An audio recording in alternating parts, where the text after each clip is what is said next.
Welcome to Tej education. साथियों, आज हम एमपीजीके के टॉप 50 प्रश्न इस मास्टर वीडियो के तहत देखने वाले हैं। आज हमारे जो प्रश्न हैं, जैसे कि जल विहारी का मेला कहाँ पर आयोजित किया जाता है, आपको इन सभी प्रश्नों के आंसर पता है तो जरूर कमेंट कीजिएगा। और कारोस किसका प्राचीन नाम है? जी हाँ, कौन से स्थल का प्राचीन नाम है कारोस? इस प्रश्न का जवाब जो देगा भाई बहुत जीनियस स्टूडेंट। और जवाहर सागर जल विद्युत परियोजना कौन सी नदी पर है? ये जो सारे प्रश्न है ना, ये पुलिस कांस्टेबल, पटवारी, एमपीएसआई और महिला सुपरवाइजर इन सभी परीक्षाओं के लिए साथियों लाभदायक होगी। तो आइए शुरुआत करते हैं। सबसे पहला प्रश्न देखिए आपकी स्क्रीन पर है, देखिएगा कि किस यात्री ने अपने लेख में खजुराहो मंदिर का उल्लेख किया है? बहुत अच्छा प्रश्न बनता है, तो आपको बहुत अच्छे से याद रखना है कि ये इब्न बतूता ने साथियों क्या है, इब्न बतूता ने खजुराहो मंदिर का उल्लेख भाई अपने किसमें भाई अपने लेख में किया है। इतना आप अच्छे से याद रखिएगा। अगले प्रश्न पर आते हैं, लेकिन उससे पहले भाई आपसे प्रश्न पूछ ले कि इब्न बतूता भाई कहाँ से आया था? तो आपको याद रखना है इब्न बतूता भाई मोरक्को देश से आया था, ठीक है भाई। और इसने मोहम्मद बिन तुगलक के शासन में साथियों क्या है, भारत की यात्रा की थी। किसके शासन में? मोहम्मद बिन तुगलक के शासन में।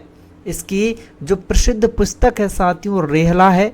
इस रेहला पुस्तक में इसने खजुराहो के मंदिरों का उल्लेख किया है, ठीक है भाई।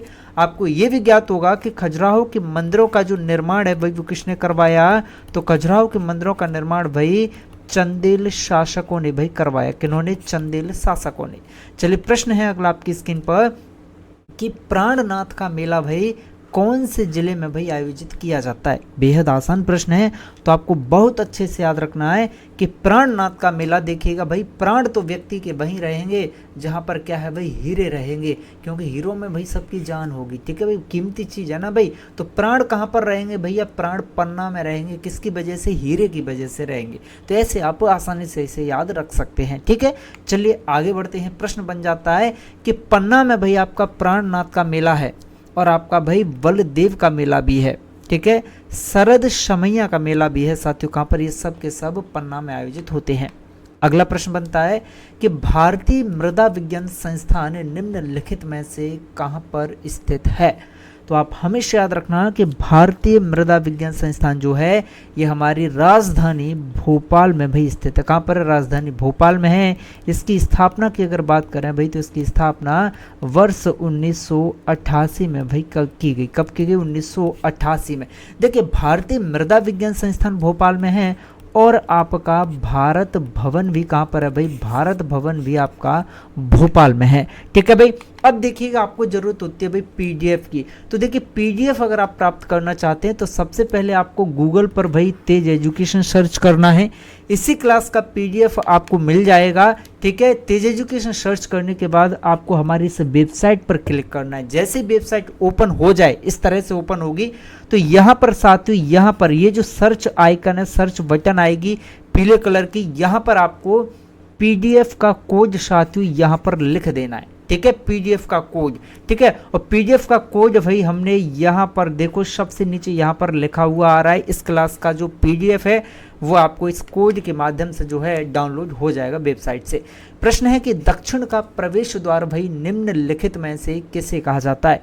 तो आपको बहुत अच्छे से याद रखना है कि दक्षिण का जो प्रवेश द्वार है साथियों ये कहा जाता है हमारे असीरगढ़ के, किसे भाई? असीरगढ़ को। किसको भाई? असीरगढ़ को जो है क्या कहा जाता है? दक्षिण का प्रवेश द्वार भाई कहा जाता है, ठीक है। अब देखिएगा बहुत महत्वपूर्ण प्रश्न बनते हैं कि मालवाई कश्मीर किसे कहते हैं? तो मालवाई कश्मीर भाई नरसिंहगढ़ को कहा जाता है। किलों का जिब्राल्टर भाई ग्वालियर के किलों को कहा जाता है। किलों का जिब्राल्टर कह लो या फिर भाई इसको क्या है, किलों का रत्न कह लो, ठीक है भाई। किसको कहा जाता है? ये ग्वालियर के किले को कहा जाता है। शाही किला किसे कहा जाता है भाई? शाही किले के नाम से असीरगढ़ के किले को या बुरहानपुर के किले को साथियों जाना जाता है। कभी पूछ ले कि असीरगढ़ का किला कहाँ पर? तो असीरगढ़ का किला है भाई हमारा कहाँ पर? बुरहानपुर में है असीरगढ़ का किला, ठीक है। चलिए आगे बढ़ जाते। प्रश्न है कि जल विहारी का जो मेला है यह निम्नलिखित में से कहां पर आयोजित होता है? बताइएगा। तो आप हमेशा याद रखिएगा। देखिए मैंने कुछ देर पहले आपको बहुत अच्छी जुगाड़ बताई थी भाई कि प्राण कहाँ पर है भाई, प्राणनाथ का मेला कहाँ पर लगेगा। प्राण तो भैया व्यक्ति के पैसे में है रहते हैं आजकल, पैसा भैया कहाँ पर, पन्ना में मिलेगा। क्यों? क्योंकि भाई वहाँ पर हीरे रहते हैं, ठीक है, हीरे मिलते हैं भाई पन्ना में। तो प्राणनाथ का मेला भाई कहाँ पर लगेगा, पन्ना में। जब व्यक्ति में प्राण रहेंगे तो भैया उसके अंदर क्या रहेंगे, बल रहेगा। तो बलदेव का जो मेला है भाई वो भी कहाँ पर रहेगा, लगेगा, ये भी पन्ना में लगेगा। और जल विहारी का जो मेला है भाई ये कहाँ पर, ये छतरपुर में। ढेर सारे लोगों ने आंसर भी भाई कमेंट कर दिया होगा। चलिए आगे बढ़ जाते हैं। प्रश्न बन जाता है आपका, देखिएगा कि भारत का जो प्रसिद्ध नृत्य समारोह है वो कहाँ पर आयोजित किया जाता है। पूरे भारत का ही ये प्रसिद्ध नृत्य समारोह है भाई, ठीक है। तो आपको याद रखना है कि पूरे भारत का प्रसिद्ध जो नृत्य समारोह है इसका जो आयोजन है भाई ये कहाँ पर, खजुराहो में साथियों किया जाता है। कहाँ पर, खजुराहो में, ठीक है। सबसे बड़ा शास्त्रीय नृत्य समारोह है भाई, भारत का सबसे बड़ा शास्त्रीय नृत्य समारोह है जो कि खजुराहो में होता है। और ये 7 दिनों तक साथियों चलने वाला समारोह है जो कि फरवरी के महीने में आयोजित तो होता है, ठीक है। पूछ ले आपसे कि खजुराहो नृत्य समारोह कब से शुरू किया गया, तो वर्ष 1976 से। जी हाँ, 1976 से जो है इस समारोह को शुरू किया गया है। चलिए देखिए प्रश्न है कि विश्व प्रसिद्ध पर्यटन स्थल सांची की अगर मैं बात करूं तो भाई सांची का प्राचीन नाम और क्या था। सबसे पहला विकल्प है कि भाई काकड़ाम या वेत्रवती या फिर वेशनगर या वेशनगरी या फिर दसपुर। बताइएगा, सांची का प्राचीन नाम आपसे पूछ रहा है तो आपको बहुत अच्छे से याद रखना है भाई कि सांची का प्राचीन नाम है साथियों आपका क्या, काकड़ाम। क्या है भाई, काकड़ाम सांची का प्राचीन नाम है, ठीक है भाई। अब देखिए मंदसौर की मैं बात करूं तो मंदसौर का प्राचीन नाम साथियों क्या है, मंदसौर का प्राचीन नाम है आपका दसपुर। क्या है भाई, दसपुर किसका, बताइएगा, मंदसौर का प्राचीन नाम है। अब आपको मुझे कमेंट करके बताना है भाई बेत्रवती के बारे में, ठीक है। आइए देखिएगा, दसपुर किसका भाई, मंदसौर का प्राचीन नाम। पचमढ़ी का प्राचीन नाम है भाई क्या, पांचालगढ़। दमोह का प्राचीन नाम है साथियों क्या, तुंडीकर, ठीक है। अगला प्रश्न है कि भीमबेटका की खोज भाई निम्नलिखित में से किसके द्वारा भाई की गई है। बहुत अच्छा प्रश्न बनता है, तो आपको अच्छे से याद रखना है कि जो भीमबेटका है साथियों, सबसे पहली बात तो ये कि इसकी जो खोज है वो वर्ष 1957 में, क्या है, 1957 में क्या की गई भाई, इसकी खोज की गई। किसके द्वारा की गई भाई भीमबेटका की खोज, तो डॉक्टर विष्णु श्रीधर वाकड़कर के द्वारा। किसके द्वारा भाई, डॉक्टर विष्णु श्रीधर वाकड़कर के द्वारा की गई थी।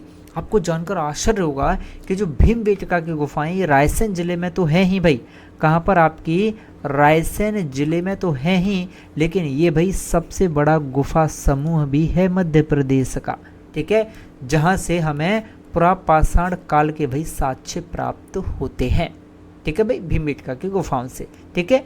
आगे बढ़ते हैं। प्रश्न है कि भाई मध्य प्रदेश का जो पन्ना जिला है ये निम्नलिखित में से कौन से खनिज के लिए भाई पन्ना जिले को जाना जाता है। बहुत प्यारा प्रश्न बनता है, बताइए, मैग्नीज के लिए जाना जाता है या संगमरमर के लिए या भ्रक के लिए या हीरे के लिए। तो आपको याद रखना है कि पन्ना भाई हीरे के लिए जाना जाता है। किसके लिए भाई, पन्ना को हीरे के लिए जाना जाता है।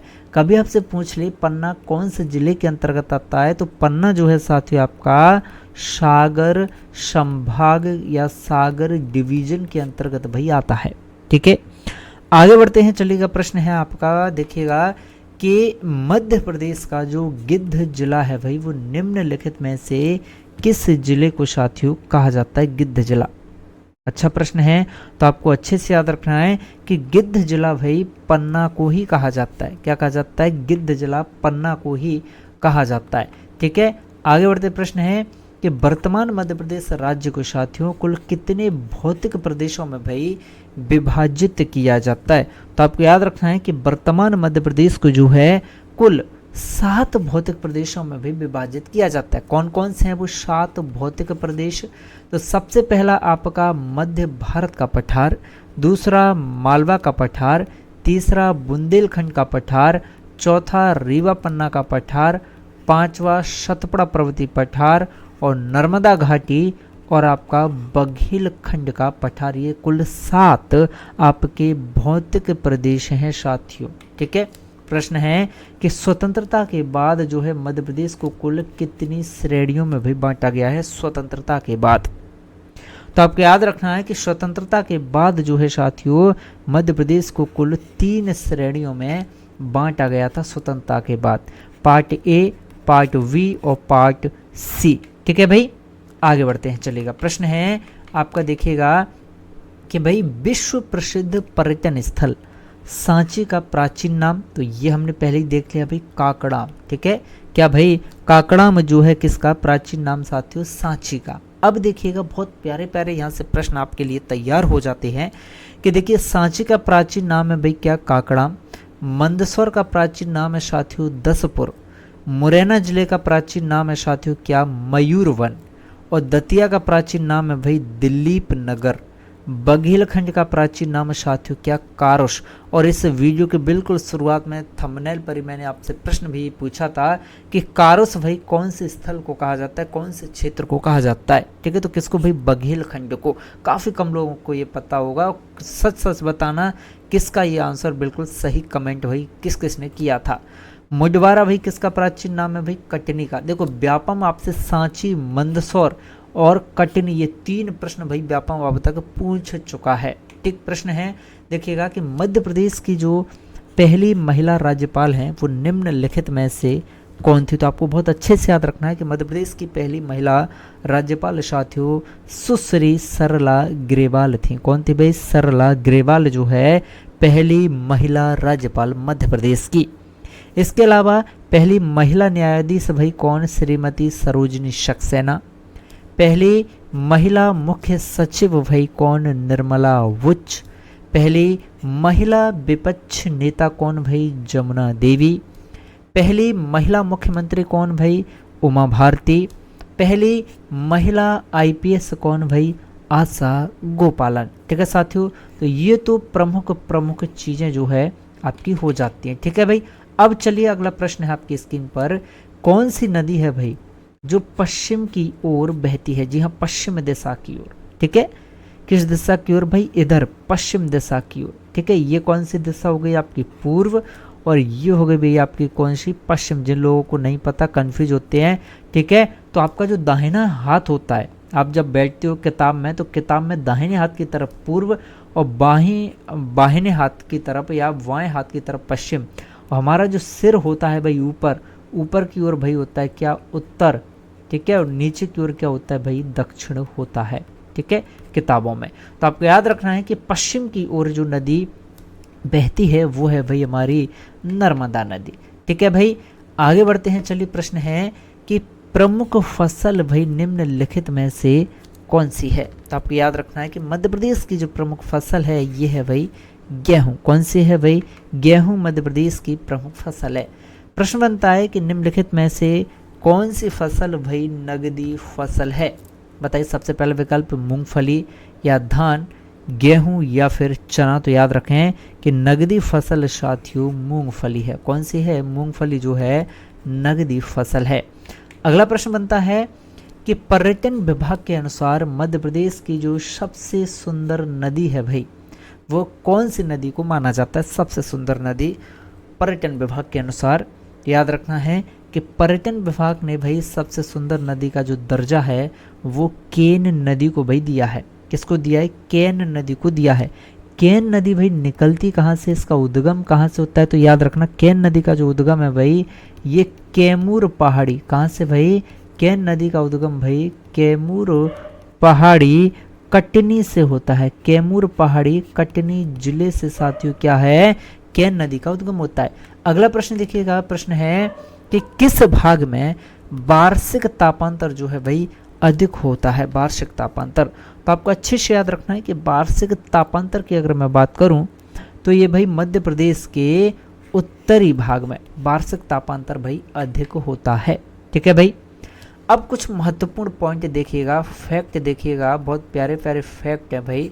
सबसे पहला कि मध्य प्रदेश में जो वार्षिक तापांतर है वो उत्तरी भाग में अधिक होता है। ठीक, चलो भाई ठीक है।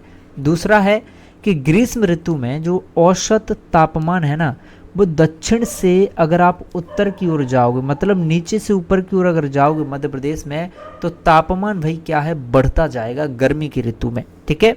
तीसरा फैक्ट है भाई आपका कि मध्य प्रदेश में जो सर्वाधिक तापमान है ना, वो कौन से महीने में होता है भाई, मई के महीने में जो है सबसे अधिक तापमान होता है। ठीक है। और जो तापांतर होता है, तापांतर, ताप का अंतर भाई, कम और ज्यादा ताप का अंतर, ये मार्च के महीने में होता है। ठीक है। और न्यूनतम तापमान भाई जनवरी में रहता है सर्दियों में। और न्यूनतम औसत तापमान वाला जो स्थान है ना, कम तापमान वाला जो स्थान है वो है भाई शिवपुरी। कौन सा है भाई, शिवपुरी है। ठीक है। आगे बढ़ते हैं। देखिए प्रश्न है कि निम्नलिखित में से क्या भाई अधात्विक खनिज है। सबसे पहला कि संगमरमर या चांदी या सीसा या मैग्नीज। तो आपको याद रखना है कि अधात्विक खनिज जो है दिए गए विकल्पों में साथियों संगमरमर है। क्या है, संगमरमर है, जो कि एक अधात्विक खनिज है। अब देखिएगा अधात्विक खनिजों में भाई संगमरमर हुआ, अभ्रक हुआ, आपका रॉक फॉस्फेट हुआ, हीरा, ग्रेफाइट, चूना पत्थर, नमक, ये सभी के सभी कैसे हैं, अधात्विक खनिज है। बात करूं मैं धात्विक खनिजों की, तो धात्विक खनिजों में भाई क्या है, धातुएं, लोहा है, बॉक्साइट है, चांदी है, मैग्नीज है, सीसा है, सोना है, ये सभी धात्विक खनिज है। ध्यान रखना सीसा भी साथियों कैसा है, धात्विक खनिज है। ठीक है। अब आणविक खनिजों में भाई यूरेनियम और आपके थोरियम दोनों आते हैं। जीवाश्म खनिज भाई कौन सा है, यहाँ से प्रश्न व्यापम बना चुका है भाई कि निम्नलिखित में कौन सा जीवाश्म खनिज है। तो कोयला, पेट्रोलियम और प्राकृतिक गैस, ये साथियों क्या है, जीवाश्म खनिज भाई ये होते हैं, कोयला, पेट्रोलियम और प्राकृतिक गैस। प्रश्न है कि चूलिया जलप्रपात भाई निम्नलिखित में से कौन से स्थान पर मौजूद है। भाई बहुत प्यारा प्रश्न बनता है, तो आपको याद रखना है कि जो चूलिया जलप्रपात है भाई ये हमारा भैंसरोडगढ़ में मौजूद है भाई। चूलिया जलप्रपात कहाँ पर भाई, भैंसरोडगढ़ में।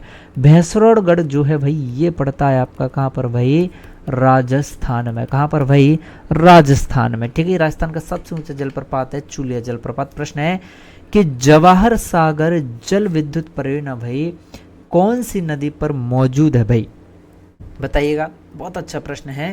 तो याद रखें कि जवाहर सागर जल विद्युत परियोजना की अगर मैं बात करूं तो ये साथियों मौजूद है हमारी कहां पर, चंबल नदी पर भाई जवाहर सागर जल विद्युत परियोजना मौजूद है। ठीक है भाई। अगला प्रश्न है कि कुल वनों के कितने प्रतिशत भाग पर जो है सागौन के वृक्ष भाई पाए जाते हैं। आपको याद रखना है लगभग साथियों ये कितने, 20% भाग पर जो है, कितने भाई, 20% भाग पर सागौन के वृक्ष साथियों पाए जाते हैं। ठीक है। आगे बढ़ते हैं। देखिएगा अगला प्रश्न है आपका कि चिंटू चीता शुभंकर जारी करने वाला जो राष्ट्रीय उद्यान है भाई वो कौन सा है, जिसने चिंटू चीता को अपना शुभंकर भी बनाया था। तो आप याद रखें बांधवगढ़ राष्ट्रीय उद्यान या पन्ना राष्ट्रीय उद्यान या सतपुड़ा राष्ट्रीय उद्यान या कूनो पालपुर राष्ट्रीय उद्यान। तो याद रखना ये है भाई कौन सा, कूनो पालपुर राष्ट्रीय उद्यान था जिसने चिंटू चीता को क्या है भाई शुभंकर बनाया था। ठीक है। अगला प्रश्न है कि राजा भोज ने भाई किस कवि ने, राजा भोज के ऐसे कौन से कवि हैं जिन्होंने जैन धर्म को भाई अपना लिया था, राजा भोज के कवि। तो याद रखना ये हैं धनपाल। जी हाँ, कौन से कवि थे, कवि धनपाल थे जिन्होंने जैन धर्म को जो है अपना लिया था। ठीक है भाई। अगला प्रश्न है कि सतपुड़ा राष्ट्रीय उद्यान भाई नर्मदा नदी के कौन सी ओर जो है साथियों स्थित है। ये जो प्रश्न है भाई ये रखिएगा कठिन श्रेणी में। काफी देर से कुछ लोग कह रहे होंगे कि सरल प्रश्न है भाई, हर लेवल के प्रश्न हम लेंगे। ये बहुत शानदार, बहुत अच्छा कठिन प्रश्न मैं इसे कहूंगा। ठीक है भाई। तो सतपुड़ा राष्ट्रीय उद्यान जो है ये नर्मदा नदी के साथियों किधर है, पूर्व की ओर। कितने लोग कह रहे हैं भाई कमेंट करके बताओ। तो याद रखना भाई ये है दक्षिण की ओर। सतपुड़ा राष्ट्रीय उद्यान नर्मदा नदी के दक्षिण की ओर है। ठीक है भाई। सतपुड़ा राष्ट्रीय उद्यान है कहाँ पर, तो ये है भाई होशंगाबाद जिले में। प्रश्न है कि मध्य प्रदेश शासन के द्वारा भाई खेल प्रशिक्षकों को या जो खेल ट्रेनर रहते हैं इनको दिया जाने वाला कौन सा पुरस्कार भाई सर्वोच्च है, कौन सा पुरस्कार भाई बड़ा है। सबसे पहला विक्रम पुरस्कार है भाई खेल ट्रेनर को दिया जाने वाला, या एकलव्य या द्रोणाचार्य विश्वामित्र। तो याद रखिएगा ये है भाई विश्वामित्र पुरस्कार, जो कि सबसे बड़ा पुरस्कार है, जो है किसको भाई, खेल ट्रेनर्स को जो दिया जाता है। आगे बढ़ते हैं।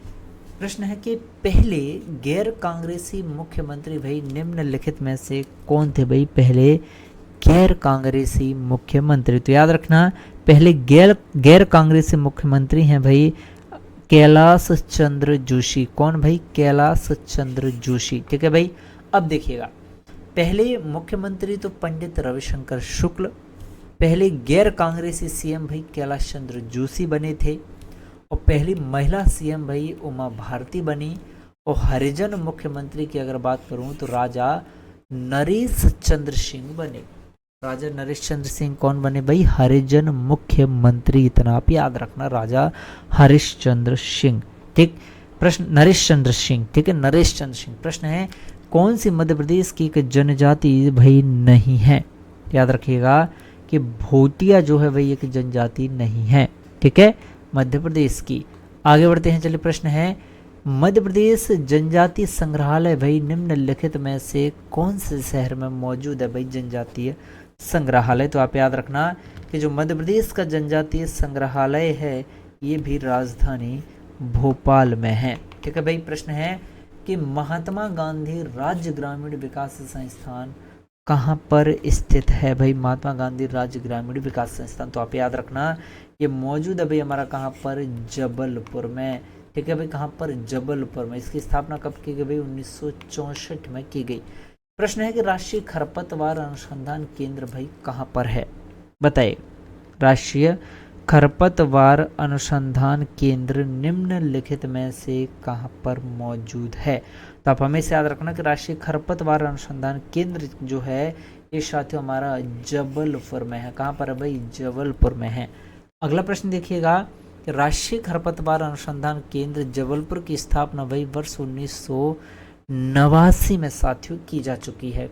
ठीक है। प्रश्न है कि भारतीय कारीगर मोहम्मद यूसुफ खत्री का जो जन्म है वो कौन से जिले में भाई हुआ है, मोहम्मद यूसुफ खत्री का जन्म।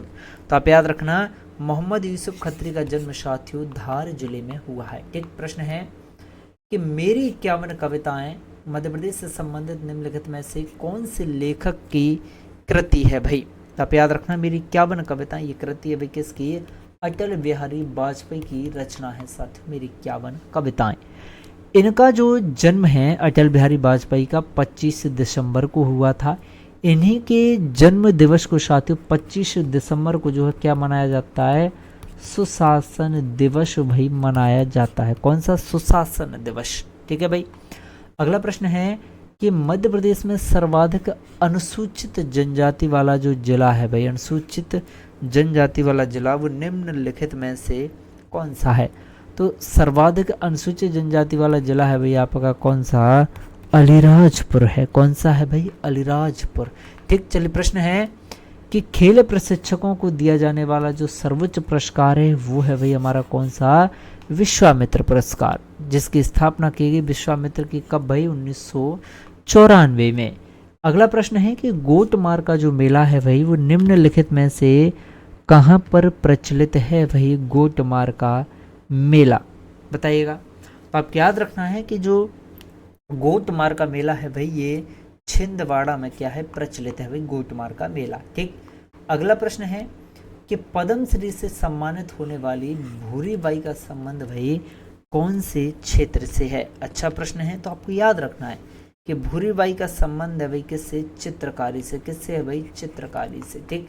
नेक्स्ट प्रश्न है कि 7 सागर 9 नारायण और 84 महादेव की जो परिक्रमा है भाई ये कौन से नगर में साथियों संपन्न होती है। तो आप याद रखना भाई उज्जैन में। ठीक है, विकल्प डी इसका सही जवाब है। उज्जैन के प्राचीन नाम की अगर बात करूं तो ये है साथियों क्या, अवंतिका। उज्जैन हमारा क्षिप्रा नदी के किनारे है, यहीं पर साथियों क्या है, कुंभ मेला लगता है इसी के किनारे क्षिप्रा नदी के। भाई सांची के जो स्तूप है इनमें देखी जाने वाली सजावट की जो शैली है भाई इसे क्या कहा जाता है, मथुरा, अमरावती शैली या गांधार शैली या भरहोत शैली। तो आप क्या है याद रखना है भाई कि इस शैली को कहा जाता है आपका भरहोत शैली। कौन सी भाई, वरहुत शैली कहा जाता है। नेक्स्ट प्रश्न है आपका कि भाई किस जिले में भीमबेटका शैलाश्रय जो है मौजूद है, बताइएगा।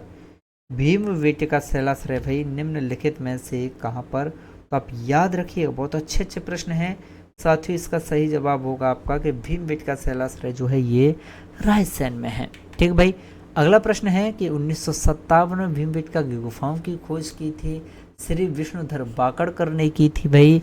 ठीक है, सबसे बड़ा गुफा समूह भी है ये, मध्य प्रदेश का सबसे बड़ा गुफा समूह। प्रपाषाण काल के साक्ष्य भी मिलते हैं। अगला प्रश्न है कि पारंपरिक खेल के लिए मध्य प्रदेश सरकार द्वारा भाई प्रभास जोशी पुरस्कार दिया जाता है, लेकिन कौन से खेल में, तो प्रभास जोशी पुरस्कार जो है भाई ये मलखंभ के लिए दिया जाता है भाई, प्रभास जोशी पुरस्कार। ठीक है भाई, किसके लिए, मलखंभ के लिए। नेक्स्ट प्रश्न है कि मध्य प्रदेश की प्रमुख फसल भाई निम्नलिखित में से कौन सी है, मध्य प्रदेश की प्रमुख फसल। तो आप याद रखें कि मध्य प्रदेश की जो प्रमुख फसल है भाई ये है आपका गेहूं। अगला प्रश्न है राष्ट्रीय स्वास्थ्य मिशन की जननी सुरक्षा योजना जो थी पहले, इसका उद्देश्य भाई क्या था, बताइएगा। तो आप याद रखना जननी सुरक्षा योजना जिसका उद्देश्य की अगर बात करूं तो ये है भाई क्या, माता और शिशु की मृत्यु दर को कम करना ही वर्तमान में इस जननी सुरक्षा योजना का साथियों क्या है, उद्देश्य है। ठीक है, प्रश्न है कि मध्य प्रदेश का एक और नाम भाई निम्नलिखित में से क्या है, बताइए। तेंदुआ राज्य, भालू राज्य, हाथी या बाघ राज्य। तो याद रखना मध्य प्रदेश का एक अन्य नाम है भाई बाघ राज्य, इतना आप याद रखिएगा। ठीक है भाई, और हाँ सभी के सभी साथी जरूर याद रखिएगा कि यहाँ पर जो आपको देखिएगा, यहाँ पर जो आपको लिंक दिखाई दे रही है, यहाँ पर कोड आ रहा है एक। ठीक है, इस क्लास का जो PDF कोड है ये क्या है साथियों, 1111। ठीक है, 1111 आपको कहाँ पर, हमारी वेबसाइट पर जो है डालना होगा और इस क्लास का PDF आपके सामने होगा। आप आसानी से या तो वहीं पर प्रश्नों को पढ़ सकते हैं या फिर PDF वही डाउनलोड कर सकते हैं। तो ये सुविधा की है रिवीजन के लिए। ठीक है, जय हिंद, जय भारत, जय महाकाल मेरे प्यारे साथियों।